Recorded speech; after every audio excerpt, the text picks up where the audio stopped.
கடந்த 5 ஆண்டுகளில் 72,000 ஆசிரியர்கள் நேர்மையான முறையில் நியமனம் செய்யப்பட்டுள்ளதாக பள்ளி கல்வித்துறை அமைச்சர் மாஃபா பாண்டியராஜன் தெரிவித்துள்ளார். சென்னை அண்ணா நகரில் நிகழ்ச்சி ஒன்றில் பேசிய அவர் 25 மாணவர்களுக்கு ஒரு ஆசிரியர் என்ற அளவில் நியமனம் நடைபெறுவதாக தெரிவித்தார். 72,000 ஆசிரியர்களை 5 வருடத்துல எந்த ஒரு ஊழலும் இல்லாம ஒரு பைசா வாங்காம பதவி அளித்தது அம்மாவின் அரசாங்கம். 25 பிள்ளைக்கு ஒரு ஆசிரியர் நிலைமையில ஆவரேஜா பாத்தீங்கன்னா ஆசிரியர்கள் அப்பாயின்மெண்ட் கொடுத்திருக்கிறோம்.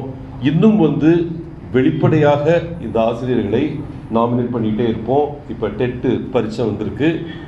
ஏப்ரல் 29-30 அந்த டெட் பரீட்சை மறுபடியும் நடக்க போகுது.